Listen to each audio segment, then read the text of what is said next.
अगर आप नए-नए पेरेंट्स हुए हो या आपका किड्स का एज 0 से लेके 7 इयर्स है और आप चाहते हो कि आपके किड्स को फ्यूचर में एक सक्सेसफुल आदमी देखना या बनाना चाहते हो, तो ये वीडियो आपके लिए कारगर साबित हो सकता है। क्योंकि 0 से लेके 7 इयर्स एक ऐसी गोल्डन एज है, इस एज के अंदर आप अपने बच्चे को जिस तरीके से प्रोग्राम करेंगे, वो बच्चा आगे जाके उसी तरीके से बिहेव करेंगे। उसका एटीट्यूड, उसका नेचर, सब झलक आपको देखने को मिल जाएगी 7-8 इयर्स के बाद। बाद में आप बोलेंगे कि मैंने तो इस तरीके से मेरे बच्चे को पैदा नहीं किया था, तो ऐसे कैसे पैदा हो गया? मैं सिखाना कुछ और चाहता हूँ और तू सीखता कुछ और है। क्योंकि गलती आपकी है, क्योंकि आपकी बच्चे को आप समझ नहीं पाए, ध्यान से ऑब्जर्व नहीं किया कि आपके बच्चा किस तरीके से बच्चा है। हर माँ बाप अपने बच्चे का भला चाहता है, लेकिन भले के चक्कर में वो कुछ गलत कर जाता है, क्योंकि वो समझ ही नहीं पाते उसका बच्चा कैसा है।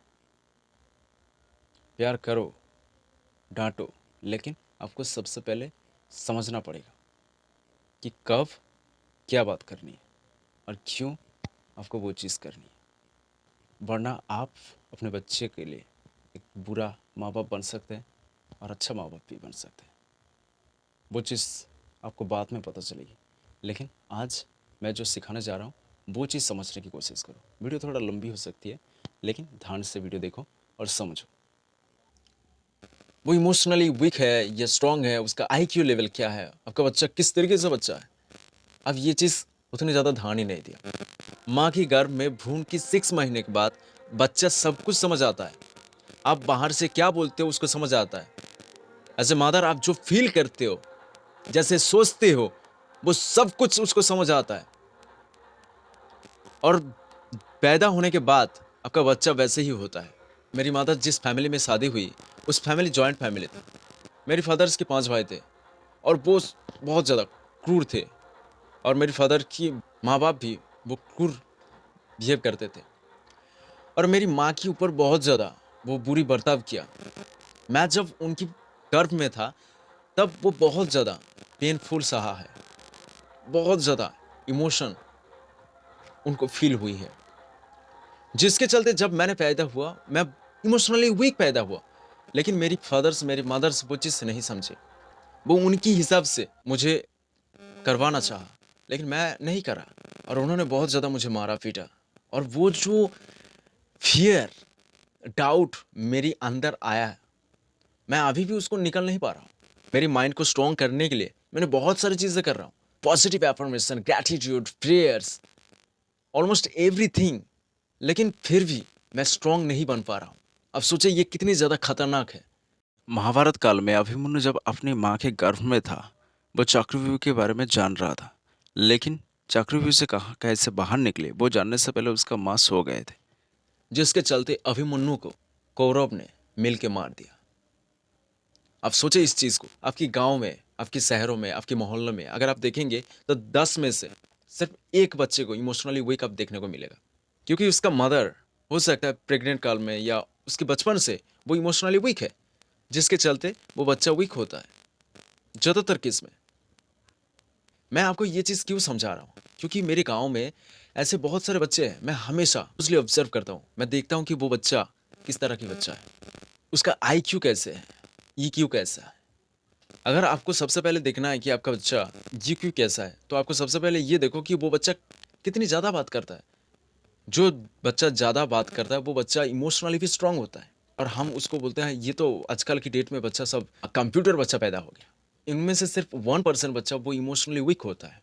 इसलिए होता है कि उसका फादर या उसका मदर बचपन से इमोशनली वीक है। को देखना है वो बच्चा इमोशनली वीक है या स्ट्रांग है, तो देखो कि बच्चा छोटी छोटी बातों में कैसे रिएक्ट करता है। क्या वो भावुक हो जाता है या छोटी बातों में रो पड़ती है। इससे आपको समझ आ जाएगी कि वो बच्चा इमोशनली वीक है या स्ट्रांग है। और जो बच्चा इमोशनली वीक है, वो लॉजिकली भी वीक है। उसको स्ट्रॉन्ग बनाना आपका काम है। लेकिन इस चीज़ को सबसे पहले समझो। आपका बच्चा ईक्यू स्ट्रॉन्ग है या आईक्यू स्ट्रॉन्ग है, वो आपको समझना पड़ेगा कि आपका बच्चा कैसा है। ये समझने के लिए सबसे पहले आपको क्लोजली ऑब्जर्व करना है। सबसे पहले आपको ये समझना पड़ेगा, जब आपके बच्चा दूसरे बच्चे के साथ खेलते हैं, वो किस तरीके से बिहेव करता है, कैसे रिएक्ट करता है, कैसे बात करता है। 0 से लेके 2 ईयर्स का बच्चा जो है, वो एक्चुअली डेल्टा स्टेट में होता है, जहाँ पर बच्चा हमेशा सवाल पूछते रहेंगे, क्योंकि उसके लिए वो सारी चीज़ नया है। वो आपको पूछेंगे, ये क्या है, वो क्या है, ये क्या है, आपको जस्ट आपको बताना है वो चीज़ क्या है। चलिए, आज मेरे घरों के अंदर एक बच्चा आया था, वो 2 साल का बच्चा था। वो मेरे रूम के अंदर घुसा है और मेरे साथ ऐसे बात कर रहा है जैसे कि मानो वो मैं उनकी तरह एज का हूँ। वो मुझे ऐसे बात कर रहा है। वो एक छोटा सा कार लेके आया था, टॉय कार। तो मैं जब बाहर निकला रूम से, वो मुझे बोला, चला खेलते हैं। मैं सुन के शौक हो गया। मैं ज़्यादा शौक होता नहीं, क्योंकि ज़्यादातर बच्चा ऐसे ही बात करता है, लेकिन वो ऐसे बोल रहा था कि तो खेलना है। मैं मिट्टी उठाता हूँ कारों में, तो उसको फेंक दे। जब मेरे रूम के अंदर वो घुसा है, मुझे पूछने लगा कि ये क्या है, वो क्या है, सारी चीज़ें मुझे पूछ रहा था। लेकिन इस टाइम पे बच्चा बहुत ज़्यादा शरारत करता है। वो मिट्टी से लेके खेलता है, कारों से लेके खेलता है, टॉय से लेके खेलता रहता है। लेकिन उस टाइम पे अगर पेरेंट्स चिल्लाएंगे, तो बच्चा अगर इमोशनली वीक है तो डर जाएगा। अगर स्ट्रांग है, उससे कोई फ़र्क नहीं पड़ेगा। लेकिन वो बात जो बोल रहे हो, वो क्लोजली ऑब्जर्व कर रहा है उसकी सबकॉन्शियस माइंड के अंदर। क्योंकि 0 से लेकर 7 ईयर्स का बच्चा, उसका सबकॉन्शियस माइंड सिर्फ डेवलप्ड हुआ, लेकिन कॉन्शियस माइंड डेवलप नहीं हुआ। जो चीज़ आप बोलोगे, उसका सबकॉन्शियस माइंड प्रोग्राम करता रहेगा। 2 ईयर से लेकर 6 ईयर का जो बच्चा है, इस टाइम पे उसका जो ब्रेन है थीटा स्टेट में होता है, यानी हिप्नोटिक स्टेट के अंदर। इस स्टेट के अंदर आपकी आपकी बातें, आपकी एनवायरनमेंट के अंदर जो भी लोग जैसे बोलेंगे, वो बार बार रिपीट के थ्रू उसकी ब्रेन के अंदर वो प्रोग्राम होता जाएगा। अगर पॉजिटिव देंगे तो पॉजिटिव प्रोग्राम करेगा, नेगेटिव देंगे तो नेगेटिव प्रोग्राम करेगा। जैसे कि आप बोलते हो कि मेरे बच्चा ये बहुत ज़्यादा स्ट्रांग नहीं है, इमोशनली वीक है, इससे कुछ नहीं हो सकता, है ये मत कर, वो मत कर, ये नहीं कर, तुझसे नहीं होगा, खेलना मत। सबसे पहले आप खुद तो ट्रेंड हो। मम्मी पापा अगर वो नेगेटिवली बात करेंगे, तो फिर बच्चा भी तो वैसे ही करेंगे ना। हर सिचुएशन के अंदर वो नेगेटिवली इम्पैक्ट होगा। वहाँ मत जा, डर है। उसको डर समझ नहीं आ रहा था, डर क्या है, लेकिन उसके सबकॉन्शियस माइंड के अंदर प्रोग्राम होते जा रहा है। हम बचपन के अंदर जो भी चीज़ फियर हो, डाउट हो, सब कुछ हम प्रोग्राम करते रहते हैं उनके दिमाग के अंदर। जैसे बीज बोओगे, वही बीज तो फलेगा ना आगे जाके। जिसके चलते 7 ईयर्स के बाद उसकी बिहेवियर्स, उसके नेचर, उसकी हर बातों में वो चीज़ आपको देखने को मिलेगा। इसलिए अगर आप पेरेंट्स हो तो सोच समझ कर बात करो, क्योंकि कम्युनिकेशन बच्चे के लिए बहुत ज़्यादा इंपॉर्टेंट है।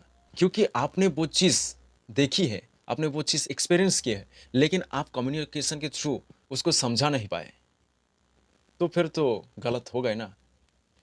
वही गलती मेरी मम्मी पापा ने की। आपके बच्चे के सामने कभी भी नेगेटिव चीज़ें मत करो, लड़ाई झगड़ा मत करो, पैसे की दिक्कतें, प्रॉब्लम्स, नेगेटिव बातें मत करो। उसका आईक्यू और ईक्यू सबसे पहले देखो। किड्स 4 तरह की होता है। एक तो ऑडिटरी, दूसरा इमेजिनरी, तीसरा काइनेस्टिक, चौथा लॉजिकली। ऑडिटरी जो बच्चा है, वो सुन के याद कर लेता है। कुछ भी उसको सॉन्ग सुना दो या कोई भी बात, वो इजीली वो बात याद कर लेगा और दिमाग के अंदर वो रह भी जाता है। और इमेजिनरी जो बच्चा, आप कुछ भी चीज़ बोलो, वो इमेज के थ्रू समझता है। हो सकता है वो बच्चा आपको एट द एंड ये बोले, हाँ मुझे वो देख रहा है, तब आपको समझना पड़ेगा ये बच्चा इमेजिनरी टाइप है। उसको स्टोरी टेलिंग अच्छा लगता है, पिक्चराइज चीज़ें वो जल्दी से जल्दी समझता है। तीसरा है काइनेस्टिक बच्चा। ये जो बच्चा है, ये चीज़ों का करते हुए समझता है। और लॉजिकली जो बच्चा है, वो लॉजिकली समझता है, नंबर्स, पैटर्न्स, ये सारी चीज़ें वो सवाल पूछता है। वो सवाल आपको पूछ सकता है, ये कैसी हुई, ये कैसा हुआ, ये कैसे बनाया गया। ये रेयर केस में आपको देखने को मिलेगा। बच्चा जब बड़ा होता है, 7-8 ईयर्स के बाद आपको इस तरह के बच्चा आपको मिलेगा। लेकिन ज़्यादातर बच्चा सिर्फ एक ट्रेड को लेके पैदा नहीं होता कि सिर्फ इमेजिनरी या सिर्फ ऑडिटरी या काइनेस्टिक बच्चा, ऐसा नहीं होता। बच्चे के अंदर 2 तरह के ट्रेड आपको देखने को मिलेगा। पहला ऑडिटरी भी मिलेगा और काइनेस्टिक मिलेगा। ये जो काइनेस्टिक बच्चा है, ये मिलेगा, उसका ट्रेड आपको मिलेगा। ये जो ट्रेड है हर बच्चे के अंदर मिलेगा। वो करते हुए चीज़ों को समझता है। इसीलिए जो ऑडिटरी बच्चा है, इनको आप अगर सिंगिंग सिखाओगे, वो फास्ट सीख लेगा। इमेजिनरी बच्चा, ये इसको ड्राइंग सिखाओ, ये जल्दी समझ आ जाएगी। जल्दी कर लेता है। और काइनेस्टिक बच्चा, ये इसको कुछ भी चीज़ अगर उसको चैलेंज दोगे वो पसंद करेगा वो चीज़। इसको डांसिंग सिखाओ, इसको डांसिंग सिखाओ या कोई भी एक्सरसाइज सिखाओ, कुछ भी चैलेंजिंग टास्क दो, मज़ा आता है उसको करने में। लॉजिकली बच्चा, मैंने ऑलरेडी बोल दिया कि ये लॉजिकली सोचता है, ये 7 ईयर्स के बाद आपको मिलेगा। तो ये जो सारी चीज़ है, मेरी आज तक की ऑब्जर्वेशन की पावर से मैंने देखा है। तो इसीलिए सबसे पहले आप समझने की कोशिश करो, आज की डेट में जितने भी सारे मिलेनियर विलेनियर या आप इंडिया के अंदर देखा होगा जितने भी सारे एंटरप्रेन्योर हैं, वो इसीलिए एंटरप्रेन्योरशिप के अंदर नहीं घुसे कि वो बस उनको इंटरेस्ट आया वो करना शुरू कर दिया। ऐसा नहीं होता, क्योंकि बचपन से उसकी दिमाग बचपन से ट्रेंड हुई है, पॉजिटिवली ट्रेंड हुई है, वो इन्वायरमेंट के थ्रू या उसकी फैमिली की मेंबर्स के थ्रू। वो चीज़ झलक आती है, उनको देखने को मिल जाएगी आपको कि ईक्यू और आईक्यू आपका बच्चा किस तरीके से है, और दूसरा आपका बच्चा किस कैटेगरी के अंदर आता है। तीसरा, आप उसको पॉजिटिवली इम्पैक्ट करते हो, फोर्स करते होगे, एक्चुअली आपका बच्चा जब बड़ा होगा ना, एक्स्ट्रा ऑर्डिनरी काम करेगा, आप भी चौंक जाएंगे। इस चीज़ को मैंने समझा और मैं आपको बताने की कोशिश की। हो सकता है थोड़ी बहुत लैंग्वेज की वजह से इधर उधर मैंने कर दी, लेकिन जब मेन जिस्ट मैंने जो समझाने की कोशिश की, आई होप कि आपको समझ आ गया। सो इसलिए कहता हूँ, हर बच्चा सुपर पावर लेके पैदा होता है, लेकिन बचपन से वो किस तरीके से ट्रेंड होता है उससे डिफाइंड होता है वो आगे जाके क्या करने वाला है।